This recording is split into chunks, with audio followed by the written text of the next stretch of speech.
பல நடிகர்களின் திறனை தன்னுள் கொண்ட நடிகர் திரு மம்மூட்டி பத்மபூஷன் விருது பெற்றவர். 2026 சிறுவன் ஒருவன் ஒரு நாள் வெள்ளித்திரையில் தோன்ற வேண்டும் என்று கனவு கண்டான். பல ஆண்டுகளின் அர்ப்பணிப்பால் அவர் இந்திய சினிமாவில் தனது தடத்தை பதித்தார். எங்க அப்பா நான் டாக்டர் ஆகணும்னு ஆசைப்பட்டாரு.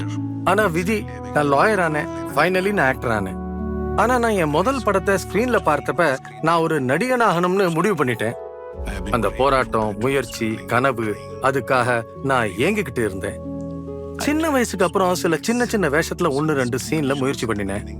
அதுக்கப்புறம் நான் லாயரா வாழ்க்கையை தொடங்கினேன். கல்யாணம் ஆச்சு. அப்புறம் தான் ஒரு பெரிய ரோல்ல நடிக்க வாய்ப்பு கிடைச்சது. ஆனா அந்த படம் முடியல. அது அதிர்ஷ்டமா இல்ல துர் அதிர்ஷ்டமான்னு தெரியல. நான் அமைச்சர் நாடகத்துல நடிச்சுக்கிட்டு இருந்தேன். அப்புறம் ஒரு மிமிக்ரி ஆர்டிஸ்டாவும் இருந்தேன். நேரம் கிடைக்கும் போதெல்லாம் நான் நாடகங்கள்ல நடிச்சேன்.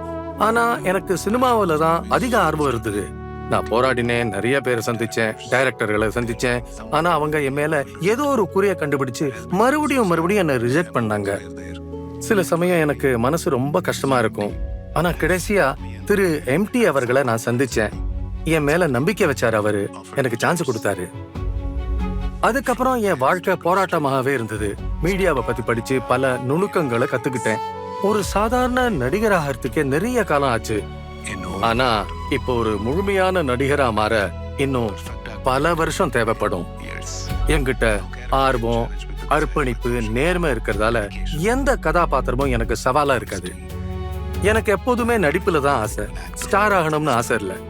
நான் இப்போ ஒரு நடிகன் தான். நடிகனாகவே இருக்க விரும்புறேன். என்னைக்குமே நடிகனாகவே இருப்பேன். சினிமாவில் நடிக்கிறதுக்கு முன்னாடியே எனக்கு கல்யாணம் ஆயிடுச்சு. எனக்கு ஒரு மகனும் ஒரு மகளும் இருக்காங்க.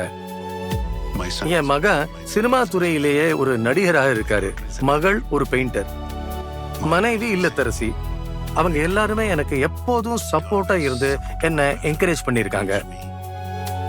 எப்போதும் உதவி பண்ணிருக்காங்க. நான் புதுசா வரவங்க, புது டைரக்டர்ஸ், டெபியூ டைரக்டர்ஸ், இளைஞர்கள்னு எல்லாரையும் என்கரேஜ் பண்ணுவேன். அவங்க கூட ஒர்க் பண்ணும்போது ஏதோ ஒண்ணு புதுசா இருக்கும். அதை நான் மிஸ் பண்ண விரும்பல. ஸ்ரீ மம்மூட்டி பத்மபூஷன் 2026. कोटि कोटि नमस्कार।